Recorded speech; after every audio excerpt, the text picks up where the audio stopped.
তোমার কি গ্যারান্টার আছে কোনো? গ্যারান্টার মানে বুঝলাম না। তুমি যে 1 মাস খাইবা, তুমি যদি টেহা না দিয়ে ফলে যাওগা, তোমার খুঁজুম কোনানে টেহা পড়ছে আমার খুঁজুনে। খালা আমি তো এখানে একেবারেই নতুন, আমার পরিচিত জন কেউ নাই।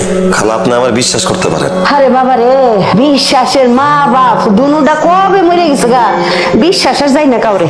তুমি যাও বাবা। আম্মা তারা দেখা কিন্তু ওই রকম মনে হইতেছে না। আর তাছাড়া হাতের 5টা আঙ্গুল কি সমান হয়? খাইতে দাও।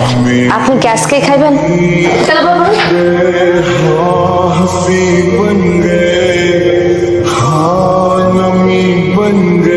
আম্মা সব রেডি গেছে? হ্যাঁ ওইসে দাও তুমি দিলে বাড়িটা দিয়ে 12টা প্লেট আছে। ওই ওই শুরু করে শুয়াত দেখছ, এই যে এখানে মাছের টুকরা রাখছিল লুয়াইছে, এইটা দিয়ে ডাহাতে করে ডাহাত। আম্মা মাছটা তো জুড়ে হয়ে গেছে না, খেলা ও আইছে, তোমার আর দরদ দেহানি লাগতো না। তোমার হিসাবে খুব তো সুপারিশ করছিলা, 3টা দিন ধরে দিনই হোস আর আইয়ে না দুনিয়াটা সিডার আর বাট পারে বইরা গেছে গা।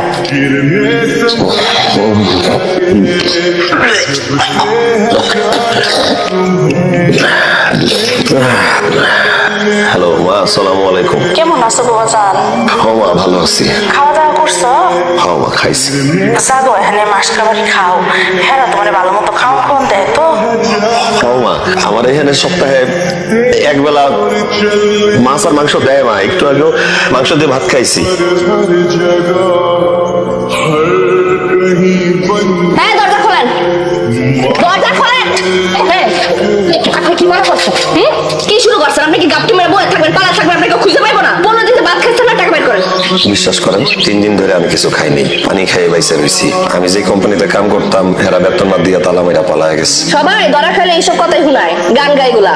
দেখেন এত কথা শুনানোর আমার কাম নাই, আমার অফিসে ভাত হয়ে যাও লাগবে, আপনি টাকা বের করেন। আর করেন, টাকা বের করেন। এই যে শুকনা কথা তো চিরা ভিজে না, এত ঠিকই টাকা বাড়িতেছে। দেন এটা কি? আমার মায়ের কানের দুল। আমি কানের দুল চাইছি আপনার কাছে? আপনি এগুলা বেচা দিয়ে আপনার মায়ের টাকাগুলো দিয়ে দিয়েন।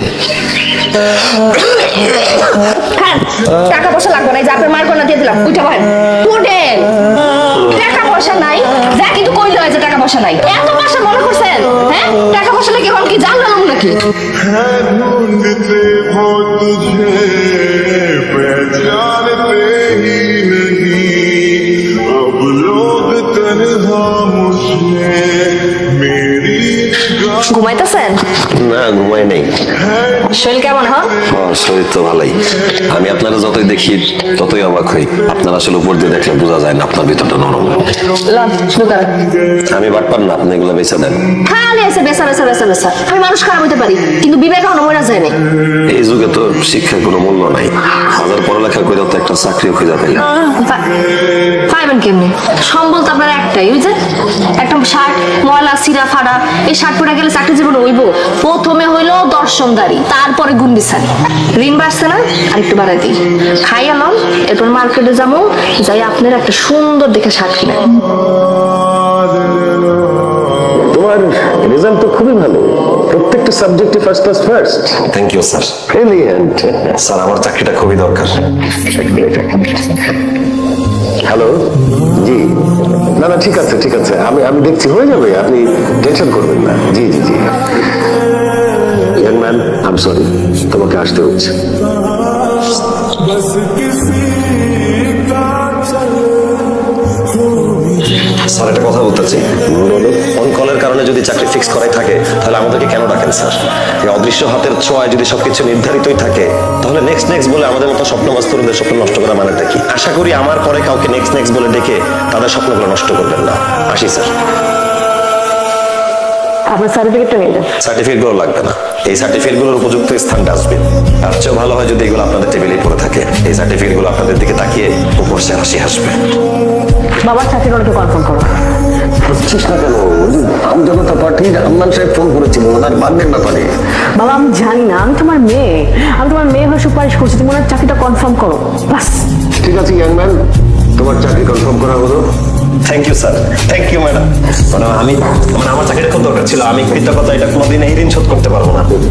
খালা, খালা, ও খালা। কি গো বাজান, আজকে এত খুশি খুশি লাগতেছে? খালা আমি চাকরি পাইছি। জরিনা কই? আলহামদুলিল্লাহ।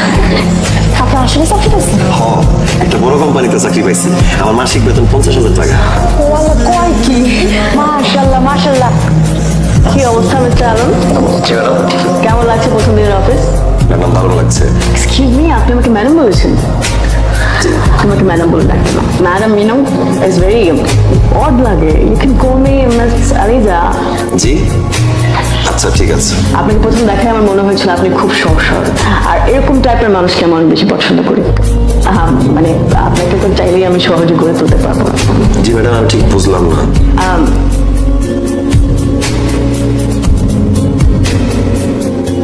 কেমন আছো চাচা? আলহামদুলিল্লাহ ভালো আছি। তুমি ভালো আছো? আমি ভালো আছি। আলম সাহেবের খাবার নিয়ে আসছিলাম, রাখেন। স্যার তো নাই, এই মাত্র ম্যাডামের সাথে বাইরে গেছে। আগে ওনারা বাইরে লাঞ্চ করবে। আবু ভাই, তুমি আলমের জিনিসপত্র লিখে যেতেছো? তুই আইসস?